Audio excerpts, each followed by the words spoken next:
Hello folks, had my welding class yesterday night and built a couple of items for the bike which I can show you here. So the first one is the battery box. This is the battery in the battery box. Basically made this from 1.2mm thick sheet steel.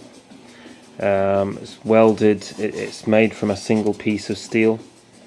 So it's bent up, it's cut into a sort of cross shape, and then bent into a box shape. So obviously started out as a flat sheet. The bottom was in the centre, so I folded the sides up, folded the front and back up, and then bent the sides round. And well, actually I drilled it first, drilled it before I bent it. So drilled a row of, I think it was 4 or either 5 holes per side, and then what I did was I welded it through the holes. I decided that welding holes would be kind of neater than welding down the edge. I reckon to get a neater kind of finish just by putting a little spot weld in each hole. So these holes are about 5mm wide, or 6mm, I can't remember. It's either a 5 or a 6mm bit that I used, and then spot welded it using a MIG welder. Basically just sort of held the MIG welder up to each of the holes for about maybe 3, 4, 5 seconds, something like that, and basically just dropped a kind of spot of weld in each of these holes. And it's quite strong, as you can see. That's the weight of the battery in it, and there's no kind of giving it at all. It's quite solid. You can kind of, I'll take the battery out, show you it's quite strong. You can press quite hard on the side, and there's no sign of any kind of give or anything anywhere. The welds are kind of held quite well, so I think it seems to be reasonably good. That's the underneath of it. Like I say, it's kind of basically folded into shape, so you got kind of folds there. The corners are slightly rounded, they're a little bit more rounded than I expected, but I mean still it basically kind of does the job. The reason one side is slightly higher than the other, it's got a slightly higher side there than there. The plan is to bend that over at 90 degrees and then to drill holes. Well, probably actually drill the holes first, or a hole, drill 1 or more holes in here. I'm going to use those to bolt it into the chassis, so it's going to go in kind of like behind the petrol tank, sort of under the rider's seat, in the usual place where the battery box goes. That's the front side, that's the back, these are the sides.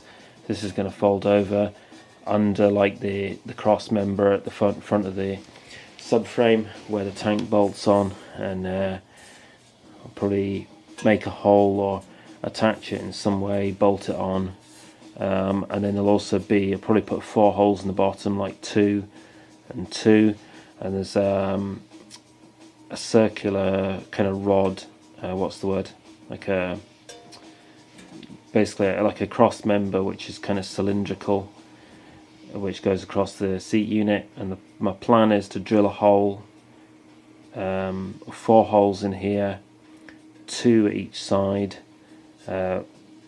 each of them going either side of the cross member. I'm not explaining that very well, it's kind of difficult to explain, but what I'll do is I'll make a video once it's in and I'll show you what I'm talking about. And then the plan is put bolts through and then put a piece of plate aluminium up underneath, and then just do the bolts down nice and tight, and that'll kind of act like a clamp. So effectively it'll be clamped on at the bottom and bolted on at the top, so it's not going to go anywhere. I think it's going to be pretty strong. I mean, manufacturers just use a plastic battery box normally, so I reckon that'll be plenty strong enough. There is, however, a slight problem that I've realised with this. I realised this as soon as I put the battery in. When you put the battery in, you can see that the terminals are slightly below the top of it.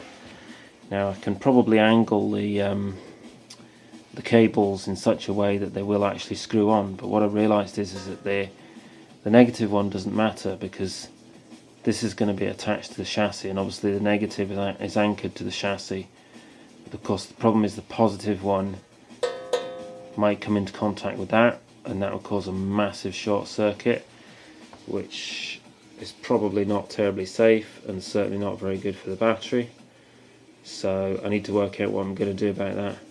What I'm thinking I might do is, when the battery goes in, it's going to be that way round. That's the positive, that's the negative. Reason being that on the bike the positive cable is like on this side, because the loom runs down the off side of the bike, so the opposite side. So like this is the near side, the other side is the off side. Positive terminal is on the off side, negative is on the near side on this bike. So what I'm thinking of doing is this side, which is going to be on that side, sorry, which is going to be on the off side of the bike. I might cut it away just with a grinding wheel, just cut like a big kind of notch out of it, just so that the cable doesn't contact that. Alternatively, what I might do is, I've got some gasket rubber, I might just like glue a piece of gasket rubber in there, just fold it over the top and glue it down the outside. I don't know, to be honest, just something like that. So I need to figure out what I'm going to do with that, obviously, because I need to kind of tidy this up and paint this, and I'm probably going to paint it black, I think, before I put it in. I don't just really want to put it in as just plain steel, because that's looks a bit shabby, you know, and it'll probably go rusty as well because it's steel. So I don't know. Need to have a think about that and work out exactly what I'm going to do. I know you can have steel battery boxes because I've looked on the internet, and there are people that do steel battery boxes for cars and motorcycles. So you can do it, but I guess I just need to find out some way of insulating it so it doesn't short circuit. So that's the battery box, and then the other thing that I welded when I was up there was the tank mount. Now this wasn't spot welded, this was welded down the edges, and it was MIG welded as well. To be honest, I'm not great at MIG welding yet. Kind of got the hang of stick welding, but I'm not great at MIG welding. And as you can see, welds are a bit untidy, if I'm honest, but it is strong. I mean, there's plenty of strength in there. You can put it down on the floor like that, and I can put my weight on it. You know, I can stand on it, and it's not giving. So although the welds look a mess, it's plenty strong enough. Certainly strong enough to take a petrol tank, I'm sure. So what I'm going to do is just for a cosmetic, just to improve the cosmetics of it, I think what I might do is just put a little bit of epoxy over the edges of these welds, and then just sandpaper it down. Put a bit of epoxy on each one just to finish it off, and then just sand it, and paint it. Excuse me. So what I did was that the college where I'm doing the welding also has a drill press, which is quite handy for drilling holes, because it's quite difficult to drill holes with a power drill. I don't have a drill press, I just have a power drill and some HSS bits. And I can drill like sheet aluminium, for example. I just use it like a Phillips screwdriver as a centre punch and a hammer, and just punch a little hole, well, not a hole, but like a hollow, and that stops the drill skating. It's quite hard to do that in this steel, because this steel is quite hard, it's quite strong. It's difficult to centre punch it. You can, but it's difficult. So anyway, what I did was, while I was up at the college, I drilled these holes with the drill press. So that one there, that's for the tank. So how it's going to go, I can't really show you exactly because I'm holding the camera, obviously, and it's going to go in there basically under the tank. So the tank's going to bolt down, like the rear bit end of the tank. It's going to bolt through that, and then this bit here, that goes over the lug. There's like a kind of lug on the subframe, and then I'm going to put a bolt through, put a big washer over it and put a bolt through. So that's basically a tank mount. It just needs to clean up and a paint, and then can install that. So hopefully get that done over the weekend. So that's basically where I'm at with kind of welding and stuff. There's going to be more welding to do. I need to make a front mount for the headlights.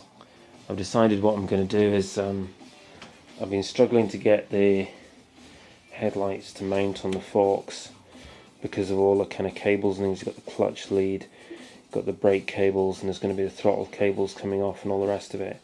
So I can't really get the headlights to kind of mount properly on here. The reason is because I'm using clip-ons rather than flat bars. If I was using flat bars, that like moves everything back, and then I could do the usual kind of Street Fighter design of putting the light straight on the forks, but that's not going to work in this case. So what I've decided to do is actually build a frame and actually attach the lights kind of out a bit in front. So you've got these mountings here on the front of the chassis, and these mountings usually have like a big kind of like subframe thing which takes the headlights, supports the clocks, and supports like the windscreen and the, you know, the fairing and all the rest of it. So what I'm going to do, I had a look on eBay, and you can actually get them for about, I don't know, 15-20 quid or something. You can get these CBR front kind of subframe things to hold all those bits, but they look ugly as anything. So I decided not to go for that. So what I've done is get some box section, and what I'm going to do is I'm going to put box section over here. I'm going to weld a support in to the bottom one, bolt it on top and bottom, and have like a box section coming up, and hang my headlights on that. Build a sort of chassis across the front, hang the headlights on, and mount the clocks on top of it. That's the plan, but it's going to be a bit complicated because obviously I'm going to need all sorts of tabs to screw everything onto and all that. So it's going to be a challenge, but that's fine. I'll have a bash at it and we'll see how it goes. I'm not sure what else I can update on. I think I made a video on the rear sets already. The rear sets are on now. I've been ordering all sorts of bits for the project. I've ordered crush washers so that I can fit the rear brake, because the rear brake's not attached yet. See, I've just got that hose hanging out there. I looked for crush washers. I thought I had some, but I think I'd used them all up, so I've ordered some crush washers, waiting for them to come, and then I can do the rear brake, and that'll be that done. I've got some flexi hose, some special flexible hose, which I'm going to use to replace these. I went to all the effort of doing that, but it's not going to work, I realised, because this bit is going to fail. I think I did a video on that already, so I'll not go over it all again, you know. But so I'm going to try and get the cooling system sorted. I'm going to go into town and get the O-ring for the block, because when I put antifreeze in the system, it just all ran out from the water block on the front of the engine block. So I'm getting an O-ring from Honda, which is like £2.75 or something, so it's not too dear. I'm going to remove the block. Right, I'll remove the radiator first, remove the water block, put the O-ring in, put it all back together again, put the radiator back on, and do the flexi hoses while I'm at it, and that'll be my cooling system sorted. Hopefully, assuming that I don't run into even more problems, but there we go. So yeah, so that's that. So then I'm hoping to get the fuel system done as well. I've got a bottom for the tank. That's the tank bottom. Again, I think I've showed this in previous videos. The underneath of the tank, like under this end of the tank, there's like just a great big hole, which basically matches that. Now this bit here normally holds the filter and the fuel pump. As you can see, it's got like a clamp on there, and there's like another clamp or half a clamp on there. So the pump goes on that side, the filter goes up there, and then the whole lot goes up into the tank. Now that's because this tank is from a CBR 929, which is fuel injection, and for some reason they put the fuel injected bikes, they seem to put the fuel pump and the filter inside the tank. But because this bike's carbs, I'm going to be doing it the traditional way. I'm going to have the fuel pump, because I bought a fuel pump for the CBR and a filter. I'm going to have the fuel pump and a filter underneath. So what I'll do is I'll just use these attachments here to attach a pipe to go to the fuel pump and a return. Obviously, again, because it's fuel injection, it's got a banjo bolt. See, because obviously in a fuel injected bike, the petrol is under quite high pressure from the fuel pump, so it has to be a banjo fitting rather than a traditional sort of fuel hose and clamp fitting. Now obviously because I'm using carburetors, I don't really need that banjo fitting, but because it's there I'll just use it. So what I'll probably do is get a banjo fitting, fit that on there, and then just Jubilee clamp or something like that. I don't know, I'll figure out a way of attaching it anyway. So that's that.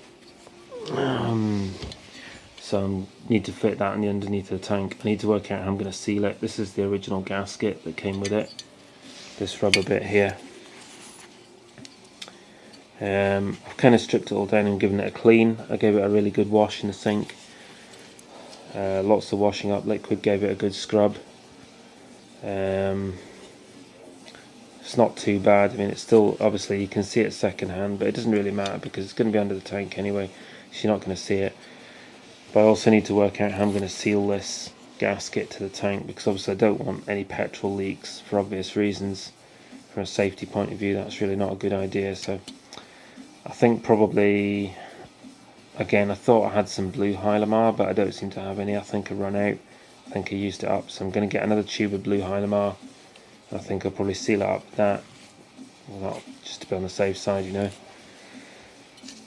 So that's that. So the plan is to get the fuel system and the cooling system done this weekend, and possibly also get the rear brake done, and hopefully also get the battery box in. And once I get to that stage, cooling system done, fuel system done, battery in, there's not an awful lot left at that stage really. I mean, it's kind of, I need to do the rear mount for the number plate, put the number plate on, put on the rear lights, the indicators and the headlights. I need to do the rear brake, and once all of that's done, it's pretty much ready to go in for its MOT. So I think hopefully within the next few weeks we should see the bike on the road. That's what I'm hoping, if it all goes to plan. So that's kind of it for now, but check back over the weekend, because over the next few days I will hopefully be uploading some more videos relating to some of these things that I'll be doing. So if you're interested, have a look back and see how I'm getting on. So that's great. Thanks very much for watching then. Bye then.